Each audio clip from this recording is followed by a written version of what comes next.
إن الحمد لله رب العالمين والصلاة والسلام على أشرف المرسلين مصطفى محمد وعلى آله وصحبه أجمعين. ishimwe kuzo ikibarano bya Allah amahoro n'imigisha bisekare kwazozeje n'abantu Muhammad wa nabiwe bamukurikiye ndetse n'abazakunza kumukurikiza kumugeza ku munsi w'ibihembo. Banyarwandakazi, inshuti bavandimwe bo mu Rwanda no mu Burundi, Uganda, Tanzania, Congo n'ahandi hose, abari muri Afurika, abari Burayi n'ahandi hose ndabasuje ndabaramukije, ariko mubwira ikintu kimwe gusa mukimenye kandi mukwiye kuzirikana.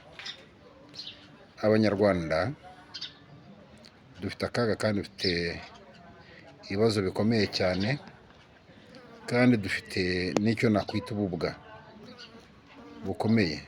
Sinzi icyo tuzakora, sinzi icyo abantu bazakora. Ntago ububwa nari mbuzi, doko ntago nzi ko abanyarwanda bashobora kuba imbwa bigeze ahangaha, aho bashobora gukandamizwa bakabyemera imyaka 30, bakagirwa imbwa, bakagirwa ibifubagane, bakagirwa iki, bagatukwa, bakandagazwa, bakabyemera imyaka 30, bakicwa, bakangazwa, bagahoterwa binyuranye imyaka 30, kandi ugakomeza kubona ko abantu ntacyo bibabwiye. Ugakomeza kubona ko abantu buri wese akora ku giti cye, kandi buri wese ukabona ko mbese yirwanaho ku giti cye. Iyi nibyo akoze avuga ngo ashaka kwibohora, ukabona ashaka kubikora nka we wenyine. Ukibaza izo mbaraga zazikura hehe? Ese bizagenda bite nakora wenyine? Ese niba akora wenyine abasigaye batari kumwe adashaka gufatanya nabo, we azabashyira hehe nyuma yuko azagera ku ntego? Ibyo byose bigaragaza ko abanyarwanda dufite ingorane n'akaga n'amakuba y'imitekerereze, mu mitekerereze, mu bwonko.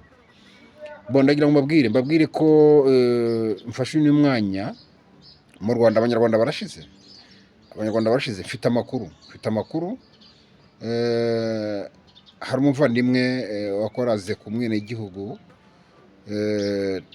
twarigize no gufunganwa igihe twari twafashwe nyine ku itariki 5 bucya mfata icyemezo cyo guhunga.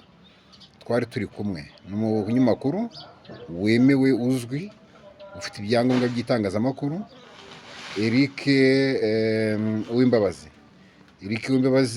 Avuye ku mwenegihugu official kubera ibibazo byari bimaze kuhaba nyuma yuko Musana Jarick wari perezida w'ishyaka yari yarashinze, bari barashinganye n'abasore People's Party, nyuma yuko ahawe gasopo yuko atongera kuvuga, nanjye akampa iyo gasopo bimubwiye ko ntacyo turi buvuge kuri icyo kintu cyatubayeho. Hanyuma abahungu bagerageza gushyiraho undi mwenegihugu noneho official ku ruhande, we yari Imbabazi, Eric Uwimbabazi ndetse na Desire nyuma yaje kuvaho, ashobora kuba nawe yarahawe imyanya mu butegetsi. Hanyuma hasigaraho Uwimbabazi wenyine. Harakana bakoranaga n'akanyamakuru naho kakoze ku mwenegihugu official, ntago nkibuka amazina, bakita Shema. Hanyuma nako ntago nzi amarengero yako, ariko karahari ko si kibazo. Donc hashize ibyumweru bibiri Eric Uwimbabazi ataboneka. Eric Uwimbabazi ataboneka kuri telefone. Donc cyane yo imaze ibyumweru bibiri nyine itaboneka, ariko hashize iminsi abantu bamushaka bakamubura. Ayo ni amakuru tumaze kubona. Ntago tuzi rero, ntago tuzi ngo ari hehe, ntituzi ngo byagenze bite. Nta gakuru ke mfite. Ntago nemeje ko yaba yarabuze burundu, ariko nyine kuba yamara icyo gihe cyose ataboneka nyine mu Rwanda hari turabizi, abantu bagomba gutangira kugira impungenge nk'abandi bose. Yari umunyamakuru, murabizi ko hari abantu bafashwe. Uyu mwana tubabuze nawe uherutse gufatwa, donc tutazi iyo ari kugeza uyu munsi. Uyu mwana yitwa Kome yakundaga gukorera ibiganiro ku mwenegihugu official, akorana ibiganiro na n'Uwingabire nyine na Eric Eric Uwimbabazi bajyaga bakunda gukorana ibiganiro. Hanyuma kuba rero barakoranaga ibiganiro akabura, hanyuma mu gihe gitoya nawe tukaba tubuze nimero ze za telefone. Nicyo ni ikibazo, kandi ikibazo kitoroshye, ikibazo gikomeye cyane.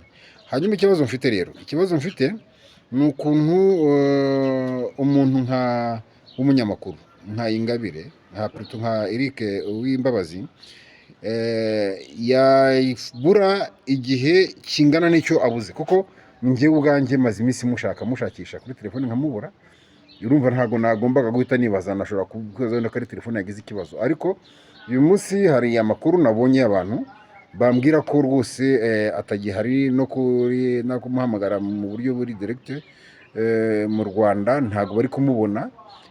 Rero baramubuze, ni ikibazo. Noneho ukibaza Eric Uwimbabazi ko ari umuntu uzwi n'abantu, afite inshuti, afite imiryango, kuki byibuze umuryango we utavuga ko yabuze? Kibakaba rero ari ikibazo. Niyo mpamvu mvuze ko mu by'ukuri abanyarwanda turacyafite ibibazo, kandi ibibazo bitoroshye, ndetse n'ibibazo navuga ko ari ibibazo bikomeye bitoroshye.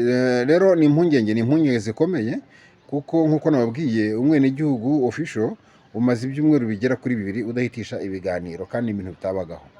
Noneho ikiyongereyeho nyine telefone ya Eric Uwimbabazi ntayo iriho. Ibi bikaba rero ari ikibazo gikomeye cyane, kandi abanyarwanda bakwiye kwihutira mu gushakisha vuba, bagashakisha amakuru y'uyu musore, tukamenya ese arahari, ese ntahari, ese byifashe bite. Nihutiye kubivuga gutya kuko mu by'ukuri uriye kugira ngo utatabaza, donc uriye kugira ngo utatabariza umuntu yabuze, ahubwo wenda wamutabariza atabuze. Noneho nibyo nge mbona ko byaba byiza. Igihe cyose ngize impungenge ku muntu, ifu ko ngomba kugira icyo mvuga, nange sinemeje ko yabuze kubera ko hari umujyanye cyangwa iki, nta makuru mbifiteho. Ariko kuba yabuze bwo ku matelefone, yabuze kandi abuze igihe kirekire ku buryo nyine budasanzwe. Urumva ko kugira ngo byo yibuze umuntu abure kuri telefone, nubwo byaba umunsi umwe, nubwo byaba amasaha 2, ni ibintu bitoroshye. Wenda amasaha 2 tujye ko yabura n'umuriro yagira gute, ariko umunsi ni ibintu bidashoboka. Noneho ku muntu w'umunyamakuru nkuriya, noneho kugira ngo umuntu abe ari umunyamakuru, abe yamara ibyumweru 2 adahitisha ikiganiro n'amakuru amaze iminsi mu Rwanda ku bijyanye n'amatora n'iki byose, ni ikibazo, kandi abantu batafata minenegwe. Nanone andi makuru ahari mu Rwanda nuko uwitwa Barikana, ubu ngubu Depite Barikana wabaye na Minisitiri, mu by'ukuri yaraye atawe muri yombi. Hari ikinyamakuru mwumvishe mu kanya kirimo kwibaza kuki yatawe muri yombi,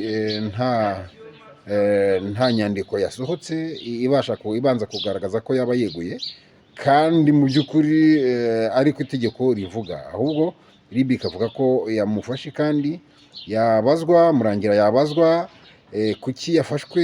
Icyo kitabaye akavuga ngo yabanje kwegura.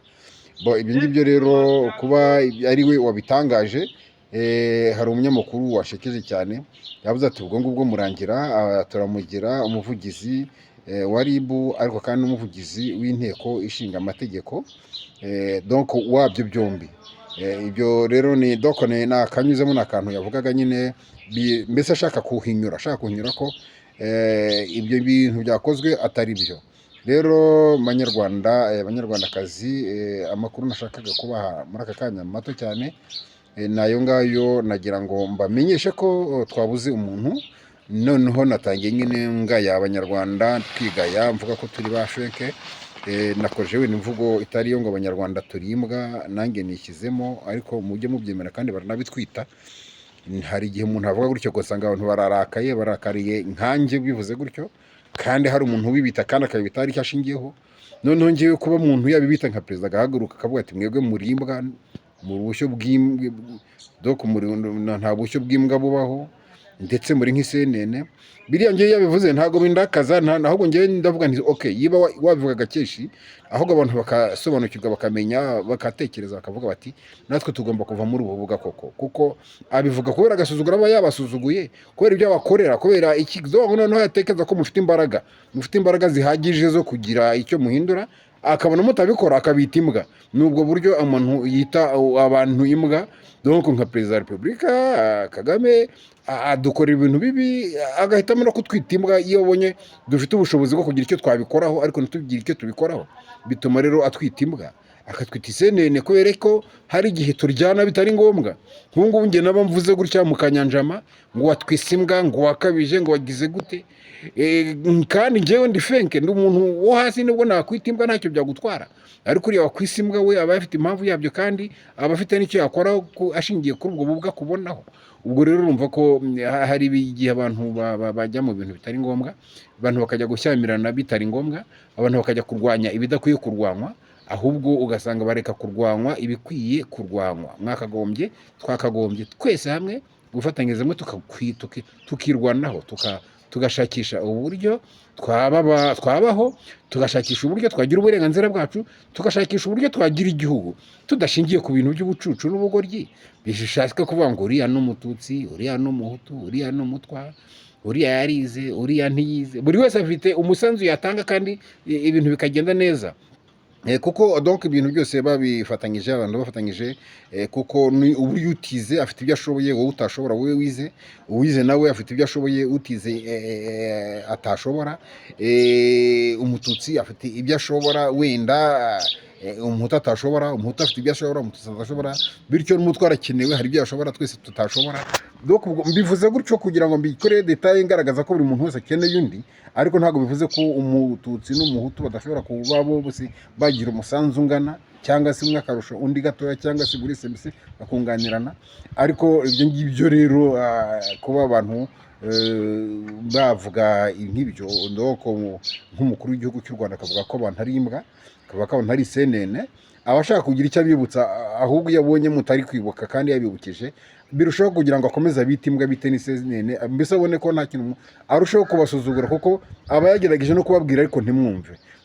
Rero ni ikibazo iyo tubona abantu bagenda bapfa, bashira, bafungwa, bakozwe ibiki, ugasanga noneho n'abantu no kuvuga byonyine ko umuntu babuze umuntu ari ikibazo. Nibyo navuga nko kubona Eric Uwimbabazi yamara icyo gihe ntawe umubona, ntawe umukiryera, ariko akaba nta muntu ubivuga, ubwabyo ni ikibazo, ni n'igisebo ku muntu nkuriya. Okay, ntago rero nshaka kuvuga menshi, reka ndakira aho ngaho. Subscribe, share na comment nibyo nkeneye ahangaha, kugira ngo tujye dukomeza tuganire amagambo akomeye kandi amagambo y'ingenzi, amagambo yo guhugurana. Ngewe nubwo mbatuka ariko ntago mba nabatutse nkomeje, ariko mvuga ko abantu bose ari imbwa, ariko mvuga ko turi imbwa nyine, kuko twangajwe kandi dufite imbaraga zo kugira icyo twakora. Murakoze kandi murakarama, Imana ibishimire.